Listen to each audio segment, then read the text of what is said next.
Hi dears, welcome back to the English class. Today it is 11th standard.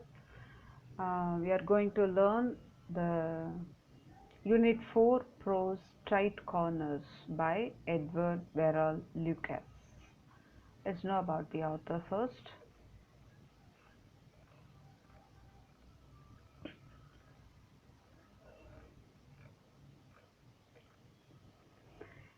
Edward Verrall Lucas, 1868 and 1938, was an English humorist, essayist, playwright, biographer, publisher, poet, novelist, short story writer, and editor.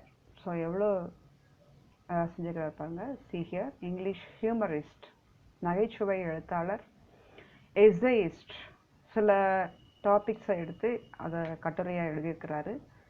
playwright, நாடக எழுத்தாளர், biographer, biography எழுதுவார், publisher, அதை publish பண்ணுறாரு, poet, கவிஞர், novelist, நாவல் புதினம் எழுதக்கூடியவர், short story writer, சிறுகதை எழுத்தாளர், and editor. Born to a Quaker family on the fringes of London. Quaker family means religious family. Okay, religious, sincerely to God. And the Quaker family la on the fringes of London means London border அந்த இடத்துல இருந்திருக்கிறாங்க. Lucas began work at the age of 16, apprenticed to a bookseller. ஒரு bookseller கிட்ட apprentice அதை வேலை பார்த்துருக்கிறாரு அவருடைய 16 years of ageலயே. After that he returned to journalism and worked on a local paper in Brighton and then on a London evening paper. எங்கெல்லாம் work பண்ணிக்கிறாரு, ஜேர்னலிசம்க்கு வந்திருக்கிறாரு. Brayton அப்படின்ற பிளேஸில் லோக்கல் பேப்பரில் ஒர்க் பண்ணிக்கிறாரு. அப்புறம் லண்டன் ஈவினிங் பேப்பர்லையும் அதுக்கப்புறம் ஒர்க் பண்ணார். He was commissioned to write a biography of Bernard Barton, the Quaker poet. அவங்களுடைய அந்த ரிலீஜியஸ் அந்த ஃபேமிலியில் இருக்கக்கூடிய குவாக்கர் போயட்டை பெர்னார்ட் பேட்டனுடைய பயோகிராஃபியை எழுதுறதுக்கு கமிஷன் ஆகிட்டாரு. This led to further commissions including the editing of the works of Charles Lamb. இந்த commission வந்து அவருக்கு இன்னும் என்னெல்லாம் கொண்டுச்சுன்னா சார்ல்ஸ் லாம்பனுடைய ஒர்க்ஸ்லாம் எடிட் பண்ணுறதுக்குரிய சான்சஸ் கிடச்சிச்சு. Lucas joined the staff of the humorous magazine Punch in 1904. அதுக்கப்புறம் humorous magazine Punch அதில் ஒரு ஸ்டாஃபை ஜாயின் பண்ணார். And remain there for the rest of his life. அவருடைய வாழ்நாள் பூரா மிச்ச காலத்தையும் அங்கே தான் இருந்து கழிச்சார். He was a prolific writer. Prolific means present in large quantities or plentiful. அந்த மாதிரி நிறையா அவருடைய கிரியேஷன்ஸ் இருக்கும். Most celebrated for his short essays, but he also produced verses, novels and plays. நிறைய ஷார்ட் எஸ்ஸேஸ் நிறையா பண்ணிக்கிறாரு. ஆல்சோ ப்ரொடியூஸ்ட் வேர்சஸ்னால் வசன நடையில் எழுதக்கூடியது, நாவல்ஸ் அண்ட் பிளேஸ் கொடுத்துருக்கிறார். Okay, let's go to the story here. Tight corners. Tight corners means it is the idiomatic phrase. It means in a difficult situation, ஒரு problematic ஒரு difficult situation, ஒரு கஷ்டமான ஒரு இக்கட்டு நேரத்தில் இக்கட்டு காலங்கள் அப்படின்னு சொல்லி எழுதுறாரு எட்வர்ட் வெரல் லூகாஸ். ஓகே, இதில் ஃபர்ஸ்ட் வந்து வார்ம் அப்பில் here it is given. The flow chart below will help you understand how an auction is conducted. You know what is auction? Auction means நம்ம தமிழில் வந்து ஏலம் விடுறது அப்படின்னு சொல்லுவோம். இந்த ஏலம் விடுறதை வந்து நீங்கள் நிறையா சினிமாஸில் பார்த்துருப்பீங்க. முக்கியமாக அந்த comedy actor Vadivelu's action you could have watched, isn't it? You remember that one, but here it is given how an auction is conducted. Shall we understand this? See, look here first. Enter the sale room where the items are displayed for sale. Items எல்லாம் வந்து display பண்ணி வச்சுக்கக்கூடிய அந்த sale ரூமுக்கு போகிறோம். Decide the item you wish to buy. அதில் உங்களுக்கு எந்த பொருள் வந்து அங்கே வாங்கணும்னு டிசைட் பண்ணிக்கணும். Get a card with registration number from the staff. அந்த ஸ்டாஃப் கிட்ட ஒரு கார்டு கொடுப்பாங்க, ரெஜிஸ்ட்ரேஷன் நம்பர் கொடுத்து அதை வாங்கிக்கணும். The auctioneer opens by quoting a price for each article. So அந்த ஆக்ஷனியர் ஏலம் விடக்கூடியவர் ஒரு ப்ரைஸ் அதில் வைப்பார். வைப்பார், ஒரு ஆர்டிக்கிளுக்கும் அவர் வைப்பார். Each buyer holds up his or her card. எத்தனை பேர் அந்த கார்டு வாங்கிக்கிறாங்களோ அதை நீங்கள் வந்து தூக்கி காமிச்சு and states a price which is higher than the opening price. இப்போ ஓப்பனிங் ப்ரைஸ் வந்து 50 ரூபா அப்படின்னு சொன்னாங்கன்னா நீங்கள் உங்களோட கார்டை காமிச்சு 60 இல்லை 70 ரூபா இல்லை 100 ருபீஸ் அப்படின்னு சொல்லணும். ஏன்னா நீங்கள் அந்த பொருளை வாங்குறதுக்கு நான் 100 ருபீஸ் கொடுக்குறேன், எனக்கு அவ்வளோ அது ஒர்த்து அப்படின்னு சொல்லி நீங்கள் விடுறீங்க. இன்னொரு பணக்காரர் இருக்கார், 200 ருபீஸ்க்கு அதை நான் வாங்குறேன் அப்படின்னு சொல்லி அவர் அதுக்கு மேலே விட்டார்னா, அதுக்கப்புறம் யாராவது சொன்னாங்கன்னா திருப்பி அந்த ஏலம் போய்கிட்டே இருக்கும். யாருமே சொல்லாமல் ஸ்டாப் பண்ணிட்டாங்கன்னா கடைசியில் யார் சொன்னாங்களோ அவங்களுக்கு அந்த பொருளை வந்து அவங்க அந்த காசை கொடுத்து வாங்கிக்கணும். The auction continues with each bidder quoting a higher price until the item is considered sold. அது விற்கிற வரைக்கும் ஆக்ஷன் வந்து கண்டினியூ ஆகிட்டே இருக்கும். ஒவ்வொரு பிட்டரும் ஒன்று சொல்லுவாங்க. அதுக்கப்புறம் வந்து the deal is closed with the highest bidding price. ஹையஸ்ட்டாக யார் சொல்லியிருக்கிறாங்களோ 50 ரூபாயில் ஆரம்பித்து 1000 இல்லை லட்சக்கணக்காக கூட போகும். அதில் வந்து யார் கடைசியில் முடிச்சுட்டு யார் அதுக்கப்புறம் வாயை திறக்காமல் இருக்கிறாங்களோ கடைசியில் முடித்தவங்களுக்கு அது போய் சேரும். The highest price is announced thrice. அந்த அந்த கடைசியில் சொல்லி யாருமே வாயை திறக்காத அந்த நேரத்தில் ஹையஸ்ட் ப்ரைஸை வந்து 3 தடவை அதை வந்து அனௌன்ஸ் பண்ணுறாங்க, இவ்வளோ கேட்டிருக்கிறாங்கன்னு சொல்லி. The highest bidder finally goes to the clerk and hands over the card. So அந்த கடைசியில் ஹையஸ்ட் பிட்டு ஏலம் விட்டவர் கிளர்க்கு கிட்ட போய் அவருடைய கார்டை காமிச்சு the payment is made by cheque. Payment கொடுக்குறாரு, செக்காக கொடுக்குறாரு, இல்லாட்டினா any other approved mode of payment and then the article is considered sold. அதுக்கப்புறம் அதை விற்கிறாங்க. இதுதான் வந்து ஆக்ஷன் விடுறது, அதாவது ஏலம் விடுறது அப்படின்னு அர்த்தம். ஓகே, இதில் இந்த லெசனில் பார்க்கலாம். In Tight Corners, E.V. Lucas narrates the story of how he was rescued from humiliation at an auction house by a sudden stroke of luck. இது ஒரு பயோகிராஃபி மாதிரி. E.V. Lucas வந்து எப்படி அந்த ஆக்ஷன் ஹவுஸில் ஹியூமிலியேஷன் மீன்ஸ் நெருக்கப்படக்கூடிய நேரம் அல்லது எல்லாரும் முன்னாடி அசிங்கப்படக்கூடிய அந்த நேரத்திலிருந்து எப்படி காப்பாற்றப்பட்டார் by a sudden stroke of luck. திடீர்னு ஏற்பட்ட அந்த லக்குனால அப்படின்றதான் இந்த கதை. Let's read on and get to know how he got himself in a tight corner and found his way out of that situation. அதில் எப்படி அவர் மீட்கப்பட்டார், அந்த சுச்சுவேஷன் வந்து எப்படி காப்பாற்றப்பட்டார்ன்றதை நம்ம இந்த ஸ்டோரியில் பார்க்கலாம். Okay, the talk was running on the critical situations in which we had found ourselves, those of us whose lives were adventurous enough to comprise any. அவங்களோட லைஃப்ஸ் வந்து அட்வென்ச்சரஸ் மீன்ஸ் வெரி வீர தீரத்தை சாதிக்கக்கூடிய சாதனையான ஒரு லைஃப்பில் ஒரு கொஞ்சம் பேர் உட்காந்து பேசிகிட்டு இருக்கிறாங்க. கிரிட்டிக்கல் சுச்சுவேஷன்ஸ், அதில் எப்படி அவங்க தப்பிக்கப்பட்டாங்க அப்படின்றத பற்றி பேசுகிறாங்க. One man had been caught by the tide in Brittany and escaped by the skin of his teeth. அப்போ ஒருத்தர் சொல்கிறாரு, பிரிட்டானி அப்படின்ற place, Brittany is the French area. அந்த ஃப்ரெஞ்சு ஏரியாவில் ஒரு tide, caught by the tide means மழை பெஞ்சு அலை வந்து அதில் எப்படி அலையில் மாட்டிக்கிட்டு and escaped by the skin of his teeth. அப்படின்னா மயிர் இழையில் உயிர் தப்பிக்கிறது அப்படி சொல்லுவாங்க. அந்த ஒரு செகண்ட் ஒரு மொமெண்ட்டில் எப்படி தப்பிச்சாரு அப்படின்றத அவர் சொல்கிறாரு.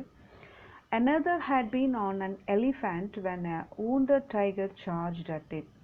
இன்னொருத்தர் என்ன சொல்கிறாரு, நான் இப்படி தான் ஒரு எலிஃபண்ட் மேலே சவாரி செஞ்சு வந்துட்டு இருந்தேன், அப்போ ஒரு ஒரு காயம்பட்ட ஒரு டைகர் வந்து எலிஃபெண்ட்டை பாஞ்சு கடிக்கிறதுக்கு வந்துச்சு, அதில் நான் எப்படி தப்பிச்சேன்றதை அவருடைய ஸ்டோரியை சொல்கிறார். A third had been on the top story of a burning house.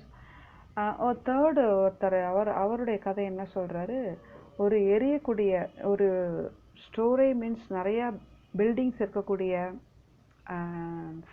Apartment சொல்கிறோம்ல, அது மாதிரி அந்த அப்பார்ட்மெண்ட்டில் வீடு தீப்பிடிச்சு எரிஞ்சிட்ருக்கு. அதில் டாப் ஸ்டோரியில் இருக்கிறாரு அவர். அதில் எப்படி அந்த எரிஞ்ச வீட்டில் இருந்து அவர் காப்பாற்றப்பட்டார் அப்படின்றத அவர் சொல்கிறார். A fourth was torpedoed in the war. Torpedoed means a torpedo is an explosive. Explosiveனா அது ஒரு அணுகுண்டு மாதிரி. Explosive usually discharged from a submarine to attack a ship. ஒரு ஷிப்பை வந்து அட்டாக் பண்ணுறதுக்கு அந்த டோர்பெடோ அப்படின்றத வந்து விட்டு சப்மரின்லேருந்து டிஸ்சார்ஜ் பண்ணுவாங்க. Here the speaker was on board a ship which was hit by a torpedo. இந்த ஸ்பீக்கர் இந்த ஃபோர்த் பேசுகிறாரே, இவர் ஒரு ஷிப்பில் வந்துட்டு இருக்கும்போது அந்த டோர்பெடோ வச்சு அது வந்து ஷிப்பை ஹிட் பண்ணுச்சு. அந்த வெடி விபத்தில் எப்படி அவர் வந்து காப்பாற்றப்பட்டார் அப்படின்றத பற்றி பேசுகிறார். இந்த வார் ஒரு போரில் அது நடக்குது, அதில் எப்படி அவர் மயிர் இழையில் உயிர் தப்பிச்சார் அப்படின்னு சொல்லி அவங்களோட லைஃப்பை பற்றி 4 பேர் பேசுகிறாங்க. ஒருத்தர் பிரிட்டானின்ற பிளேஸில் அலையில் மாட்டிக்கிட்டு எப்படி பிழைச்சார்னு. ரெண்டாவது பேசினவர் எலிஃபெண்ட் மேலே வந்துட்டு இருக்கும்போது ஒரு wounded டைகர் அது அவங்க மேலே பாஞ்சு வந்தபோது அதுலேருந்து எப்படி காப்பாற்றப்பட்டார்னு. தேர்ட் பர்சன் வந்து எரியக்கூடிய வீட்டில் டாப் ஸ்டோரியில் இருந்துட்டு அந்த எரியாமல் எப்படி அவர் அதில் உயிர் பிழைச்சார் அப்படின்றத பற்றி அவர் சொல்கிறாரு. ஃபோர்த் பர்சன் வந்து வார் நடக்கும்போது அவரோட ஷிப்பில் இருக்கிறாரு. சப்மரின்லேருந்து விட்ட அந்த டோர்பெடோ அப்படின்ற எக்ஸ்ப்ளோசிவ் வந்து ஷிப்பை வந்து தாக்குச்சு. அதில் வந்து அவர் எப்படி by the skin of his teeth how they escaped from the critical situation அப்படின்றத 4 பேர் சொல்லிகிட்ருக்குறாங்க. அப்போ இந்த 5வது ஒருத்தர் பேசுகிறவர் தான் இந்த நம்ம author. But you all talk, said one of the company, as though tight corners were always physical affairs. Surely they can be tighter when they are mental. So tight corners in the difficult situation physical affairs physical பாதிக்கப்படுது அப்படின்றது தான் உண்மை. Surely they can be tighter when they are mental. அது மென்டலாக ஆகும்போது ரொம்ப டைட்டராக இருக்கும், அதுலேருந்து மீண்டே வர முடியாது. The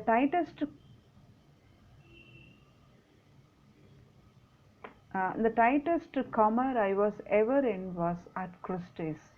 அப்படி ஒரு டைட்டஸ்ட் மென்டல் கமர் வந்து நான் எங்கே அடிபட்டேன்னா கிறிஸ்டீஸ். அந்த கிறிஸ்டின்றது ஒரு பிளேஸ், ஒரு ஏலம் விடக்கூடிய அந்த ஆஃபீஸ் அல்லது அந்த ஒரு ஆர்கனைசேஷன் அல்லது ஒரு பிளேஸ் வச்சுக்கோங்க, கிறிஸ்டீஸ். உடனே அந்த 4 பேரும் கிறிஸ்டீஸ்லையா அப்படி சொல்லி கேட்குறாங்க. Yes, I had been lunching rather well at a club in St. James Street with an old friend from abroad, and passing along King Street afterwards, he persuaded me to look in at the sale room. ஆமாம், கிறிஸ்டீஸில் தான் நான் வந்து என்னோடய friend old friend கூட, அப்ராட்லேருந்து வந்த என்னோடய old friend கூட send James ஸ்ட்ரீட்டில் ஒரு கிளப்புக்கு போயிட்டு அப்புறம் கிங் ஸ்ட்ரீட்டை பாஸ் பண்ணி வர்றோம். அப்படி வரும்போது ஹீ பர்சுவேடட் மீ. பர்சுவேடட்னா அவரை வந்து நம்ம உள்ளே பார்த்துட்டு போகலாமே அப்படின்னு ஒரு சஜஷன் கொடுக்குறது.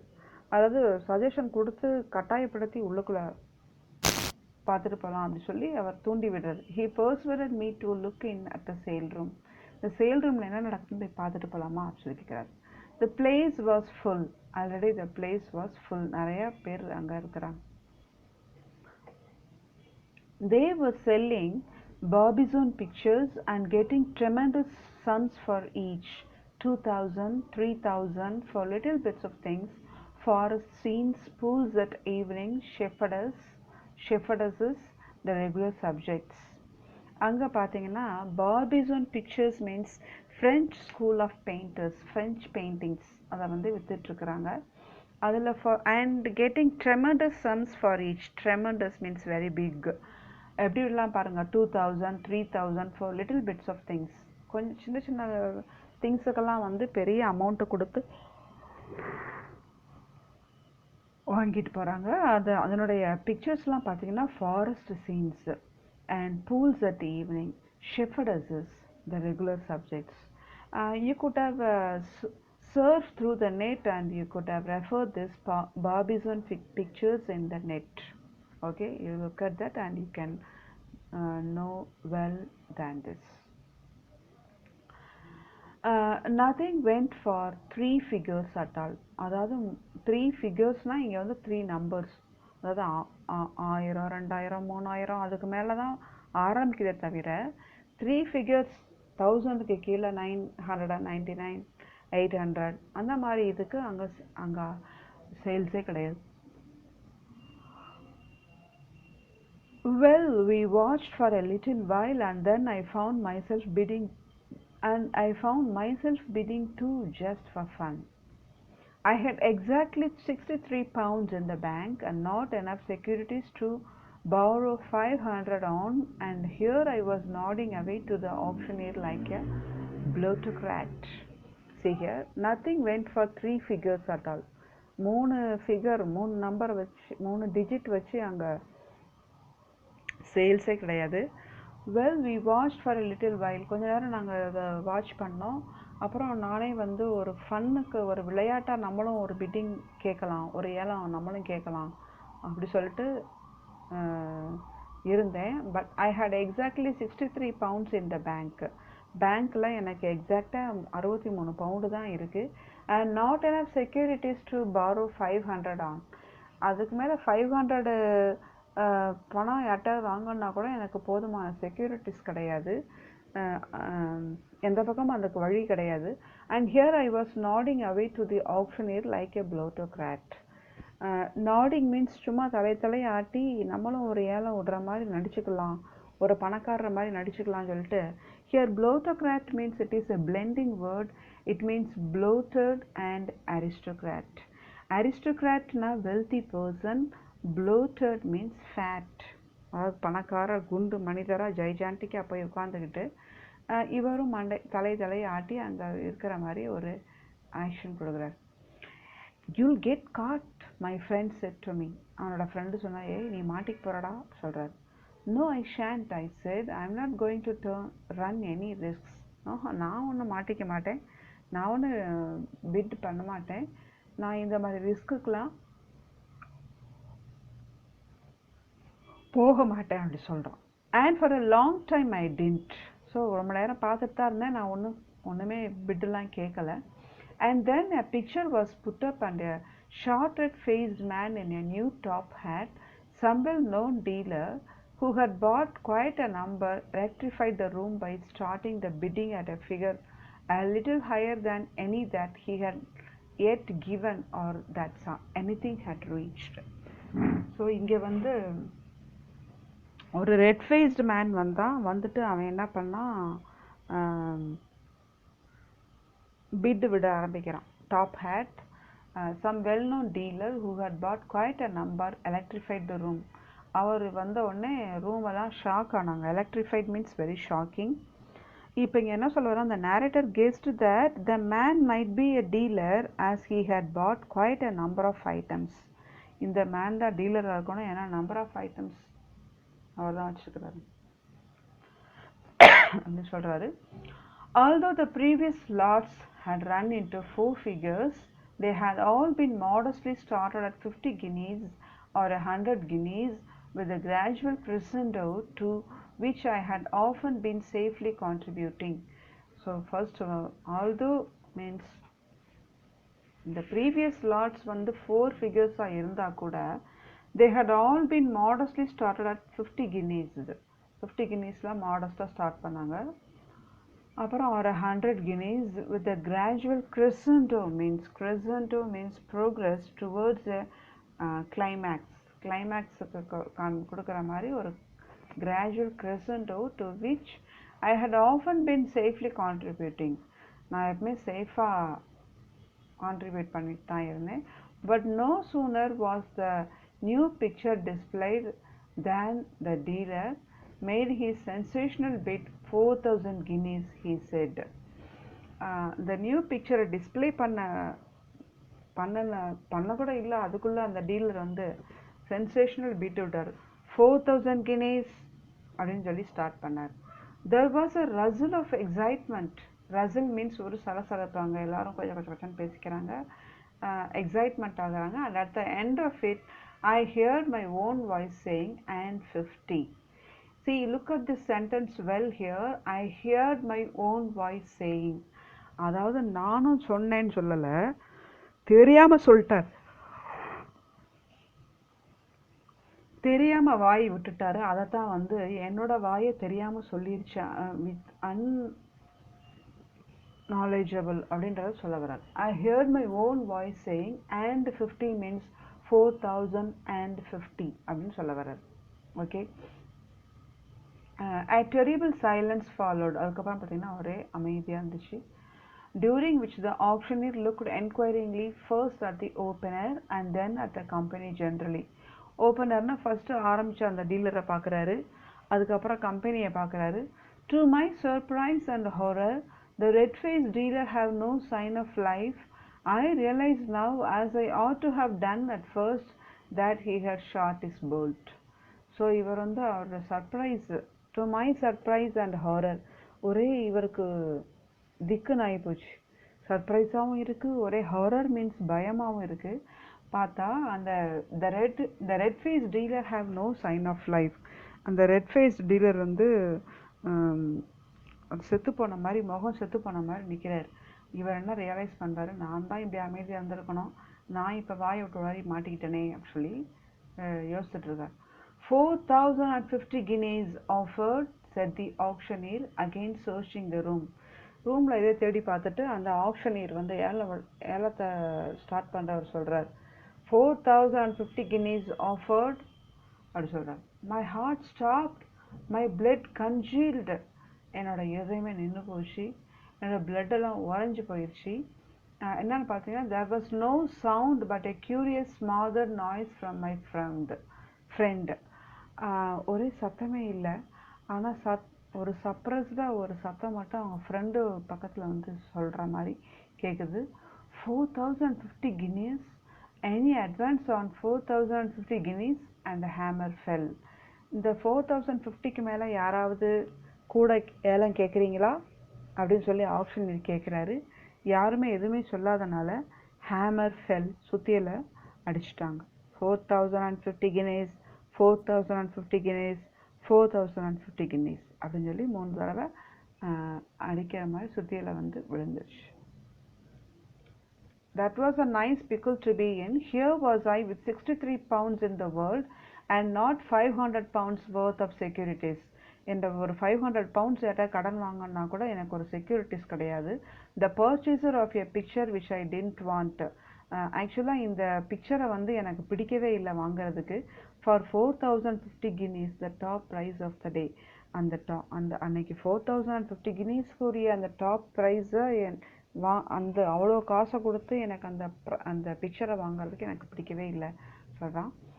Turning for some kindly support to my friend, I found that he had left me, but not as I feared at the moment, from baseness, but as I afterwards discovered, in order to find a remote place in which to lean against the hall and laugh. Turning for some kindly support to my friend. Sir, நம்ம friend நமக்கு கைண்டாக support பண்ணுவான் அப்படின்னு சொல்லிட்டு அவங்க ஃப்ரெண்டை திரும்பி பார்த்தா அவங்க ஃப்ரெண்டு அந்த இடத்துலையே இல்லை. But not as I feared at the moment from baseness. அப்போ நினச்சான், பேஸ்னஸ் மீன்ஸ் என்னென்னா, நமக்கு தேவைப்படக்கூடிய இந்த ஆபத்து நேரத்தில் அவன் தப்பிச்சு ஓடுறான்ல, அதை தான் வந்து பேஸ்னஸ் அப்படின்னு சொல்கிறது. ரொம்ப மட்டமாக சொல்கிறது. இந்த மாதிரி நம்மளை விட்டுட்டு ஓடிட்டானே, ஃப்ரம் பேஸ்னஸ் அப்படின்னு சொல்லிட்டு நினச்சிக்கிறாரு. But as I afterwards discovered, in order to find a remote place in which to lean against the wall and laugh. So ஒரு தனி இடத்துல போயிட்டு வாய் விட்டு சிரிக்கிறதுக்காகவே அவன் ஓடி இருக்கான் அவனோட ஃப்ரெண்டு. விளையாட்டாக சொல்லி இப்படி வினையாக மாட்டிக்கிட்டானே அப்படி சொல்லிட்டு அவனோட டிஃபிகல்ட் சுச்சுவேஷன் இவனுக்கு ஜோக்காக இருந்து அந்த இடத்த விட்டு போய் அவன் சிரிக்கிறதுக்கு போனான்றதை பின்னாடி லேட்டராக தெரிஞ்சுக்கிறான். Okay, I will continue this part 2 of this story in the next video. Thank you.